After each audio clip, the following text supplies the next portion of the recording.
Hi everyone, Molly here, and we're going to do another teaching video on a difficult or tricky aspect to understand called a yod. It's also called a finger of God.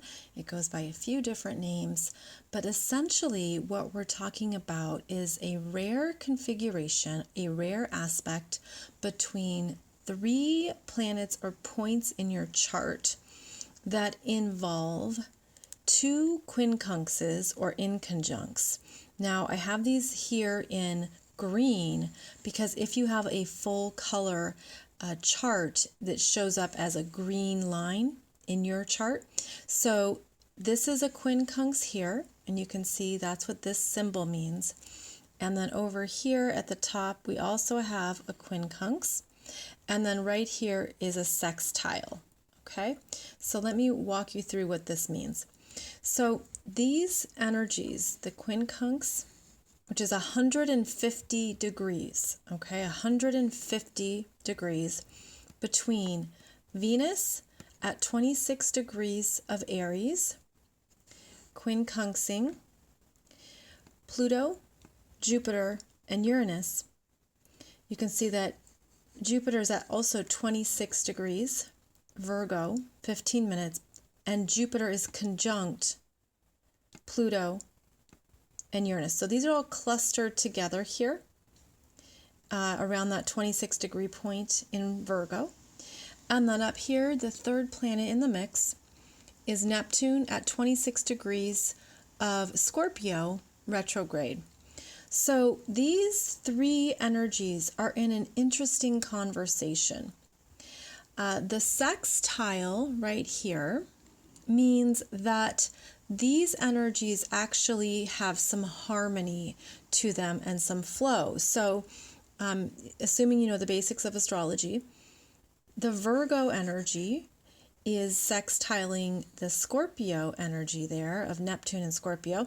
So this is harmony and flow. The sextile is an easy energy. They're able to cooperate. It's an earth sign and a water sign, and they support one another. Okay, so there's support here. But then you have these Virgo energies applying that quincunx pressure onto Venus. Venus stands alone here, and you see how she's receiving this energy. She's receiving the energy from Neptune. She's receiving the energy from all three planets in Virgo. So one way to understand these more elaborate or tricky aspects is to break them down into a very simple form and then build up. So Aries energy, it's a fire, it's a masculine, it's the first sign of the zodiac. You look at what would the Aries energy have in common or have similar to the Virgo energy. And at first glance, they don't have a lot in common. Virgo is earth sign, it's feminine, it's a mutable sign. So there isn't a lot in common between Aries and Virgo because Aries is about initiating, starting something. Let's do it. I'm ready now. I can do it by myself. Virgo says, hold on. Let's talk about it. What is the plan? What's the process? What's the details? Let's plan this out. Let's look at how this will happen. But Aries doesn't want to plan. It wants to go, go, go. Okay, so there is not a lot in common. So that's why this quincunx provides pressure. So then we look at the conversation between the Venus in Aries and the relationship to Neptune in Scorpio. Well, Scorpio and Aries also don't have a lot in common at first glance. Again, a fire sign, masculine sign, and known as a cardinal sign. That's Aries. And then Scorpio is water sign, feminine, and a fixed sign. And so this is an emotional energy. It's much more intense in Scorpio. It has deep feelings. It has a deep passion, a deep drive under the surface. Aries is very direct and says, tell me what you want, tell me what you think. It's very direct energy. And Scorpio is not direct. Scorpio has secrets. Scorpio keeps things hidden. So at first glance, there is not a lot in common between this Scorpio and Aries energies. That also creates that tension. So what we want to do whenever there's a quincunx is first you look at the planet that's receiving the pressure, that finger of God, where this energy is basically needing an outlet. Venus in Aries is the feminine, right? Venus is the feminine, and she's independent, does things her own way. She wants to be pioneering. She doesn't want a team. She just wants to follow what works for her and understand that she's okay doing things on her own. In fact, that's what she prefers. She's a go it alone, go it by myself. I got this covered. She'll take care of things. So she's very independent, and she's not looking to share. She's not looking to collaborate. But this energy, because it's being pressured by Virgo energies here, she's receiving to her self-worth, okay, and her self-value and loving herself, the challenge from the Virgo energy, which is, am I good enough? Because the Virgo energy at its lower expression brings up feelings of, is it perfect enough? Or the shoulds, or guilt, or I should do more, I should work harder. And then the lower aspect, the lower energies, of Scorpio is that it has a lot of fears, and it can be fear-driven and fear-based. It can be too much in its own emotional world and not see something from a detached view. So it can generate fears. So when you are first understanding a yod in your chart, you're typically meeting the lower expressions of these energies at first, because this is a difficult dynamic and they don't have a lot in common, and they're each trying to have an expression or an outlet. So at first you could feel it as, I have to do this on my own. I don't think anyone else can help me, but is it good enough? Am I working hard enough? The worry, the guilt, the understanding that there's always more people to help and not enough time for myself.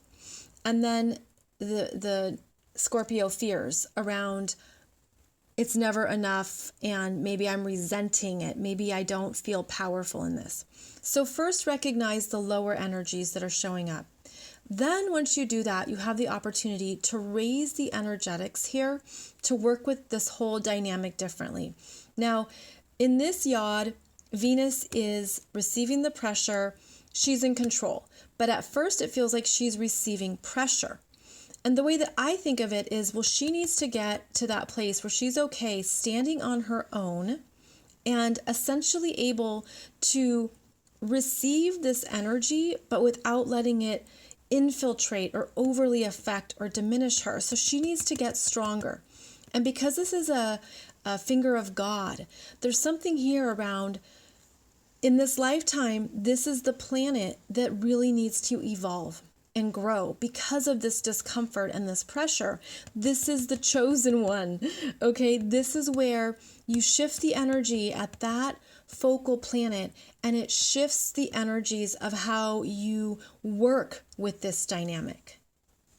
So instead of Venus in Aries perhaps feeling attacked or singled out or listening to these energies too much, she learns her own confidence and believing in herself and understands how this is a lifetime of truly developing self-worth, self-acceptance, self-value on your own terms, by honoring how you do need to do things on your own or express things in a way that's unique to you, and that's just what you came in to master.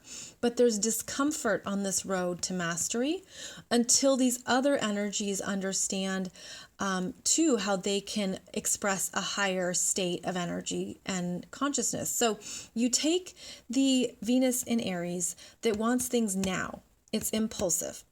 Well, Virgo says, it's okay if things take longer to build. Let's move through the process together. We will help you. Because now that this planet understands it has power, it's not just on the receiving end, but it has power, then it can push back and say, Can you please help me? And maybe we're not likely colleagues or likely collaborators, but what is your best and highest good? And so these Virgo energies can say, okay, let's organize this for you. Let's help you put together a plan, a sense of power, a way to do things at your own method. Let's understand that you can do things your own way, with your own authority, and that's the best way to heal this energy for you. Let's have all of this energy help heal these parts of you that maybe feel insecure or lack confidence at times. We're going to help you stay grounded. We're going to give you a sense of, let's do this step by step. Even though you want to rush or you want immediate results, we'll help you with the best and highest of our energies. And then you invite the third point of the triangle here. You invite this Neptune in Scorpio to help with developing the intuition, the trusting in yourself, and how to keep transmuting the fears that can come up around money. Because Scorpio is a money sign too, it can be focused on lack and poverty instead of abundance and prosperity. This is understanding how spiritually, Neptune, you can transmute those fears into something higher where you know you will always have the flows of abundance. So you elevate all energies. Now, I'm moving through this kind of quickly, and of course it's going to be different in your chart, but I hope this gives you a good example of how to take these pieces and put it together. The other thing you want to do is the planet that's the focal planet. You look at and see if it has any support through a trine or a sextile. In this case, Venus is alone. She does not have another planet trining her or sextiling her. So she is literally a lone wolf here. So then the next layer of energy we look at is her rulership. Venus in Aries is ruled by Mars. Mars is up here at 9 degrees of Sag. And because he's the ruler of the Aries energy, we look at what he is giving his support to. Well, it turns out he's also in a fire sign. So that's great for Venus. They're both in fire signs, right? And then we have this energy of Mars trining Chiron in Aries and her ascendant in Aries. It's at 7 degrees. Okay, so basically Venus, even though she's under pressure and she feels kind of intensity at times, she's making it more conscious in herself that she's here to stand in her strength and to basically wrangle these energies to work in their highest expressions. This is a big energy management yod.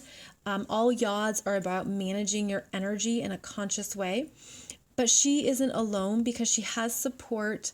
Mars in Sag trining her other Aries energies that helps heal this sense of self and the ability to believe in oneself, to have the courage to be yourself and to believe in yourself. Now, you'll notice too that this Venus is in the first house, and this energy is in the 6th, and this is in the 8th, right?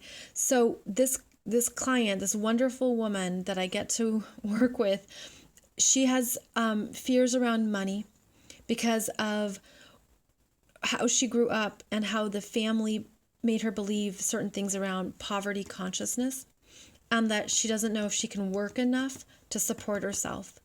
And she's learning that she absolutely can because she came in to have this experience that she's in charge of her abundance energy, that her Venus is strong and that she can do this on her own terms, and that the Virgo energies can be really big and overpowering, but they're not meant to take over.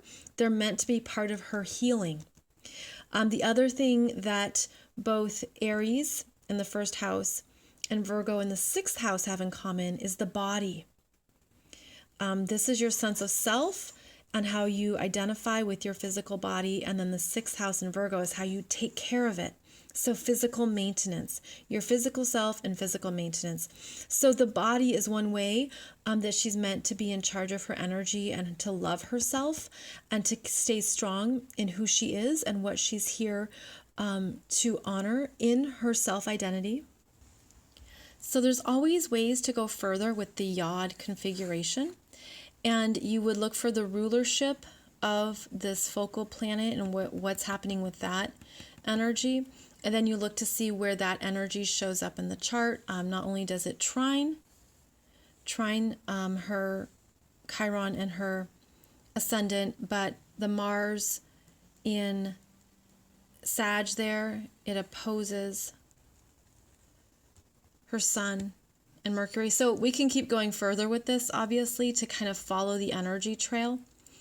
But I think it's important to understand how these all connect. And then the other thing I had to share with you is that because the Virgo energy is so strong, you look for the ruler of Virgo.